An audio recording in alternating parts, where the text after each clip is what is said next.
নমস্কার বন্ধুরা, আজ জাতীয় চিকিৎসক দিবস। সকল চিকিৎসকদের জানাই আমার সশ্রদ্ধ প্রণাম ও শুভেচ্ছা।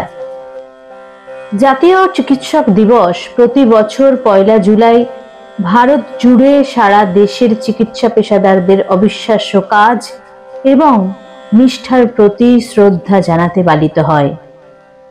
ভারতের অন্যতম সম্মানিত চিকিৎসক এবং জনস্বাস্থ্য সেবার একজন দূরদর্শী ডক্টর বিধানচন্দ্র রায়ের সম্মানে ভারত সরকার 1991 সালে ভারতে চিকিৎসক দিবস চালু করেন।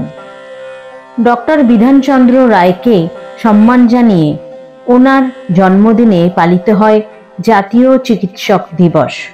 2025 সালে এই উদযাপন আরও অর্থবহ মনে হচ্ছে। মুখোশের আড়ালে নিরাময়কারীদের কে নিরাময় করে, এই প্রতিপাদ্য নিয়ে 2025 সালের চিকিৎসক দিবস কেবল চিকিৎসকদের প্রতি কৃতজ্ঞতাই প্রকাশ করে না, বরং তাদেরও যত্ন, সমর্থন ও স্বীকৃতির প্রয়োজন বলে মনে করিয়ে দেয়। আসুন আমরা একটু চিন্তা করি, ধন্যবাদ জানাই এবং সত্যিকার অর্থে বুঝতে পারি কেন চিকিৎসকদের উদযাপন কেবল একটি আচার অনুষ্ঠানের চেয়েও বেশি কিছু। এটি একটি দায়িত্ব। এই উপলক্ষে বন্ধুরা, আমি তোমাদের একাধারে ডাক্তার, আরেক ধারে কবি আর্যতীর্থের লেখা ডাক্তার দিবস কবিতাটি পাঠ করে শোনাচ্ছি। রোগ জমেছে শরীরে নয়, মনের ভেতর। জীবাণুটি বহু প্রাচীন, প্রবেশ অবাধ। রোগ প্রকোপে খুন হয়েছে, ভেঙেছে ঘর। ডাক্তার আর রোগীর মাঝে তুলেছে বাঁধ। খাচ্ছে ঘিলু ঘুণের মতো, বিষের শ্বাস।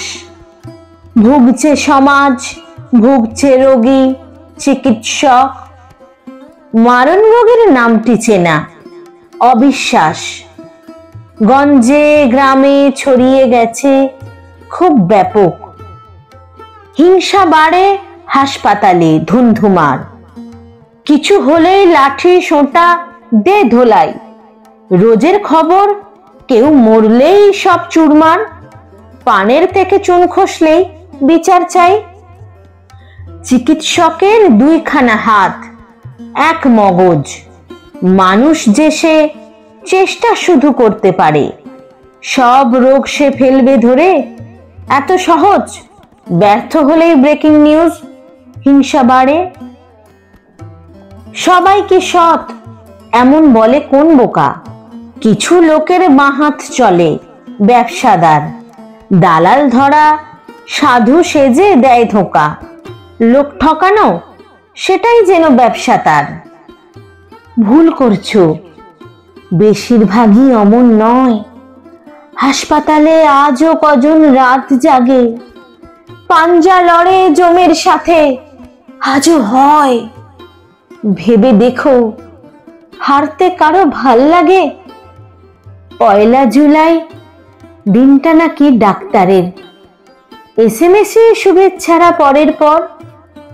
চিন্তা যদি থাকে কোনো উপহারের, ভরসা, শুধু ভরসা রেখো তার উপর। ভরসা, শুধু ভরসা রেখো তার উপর।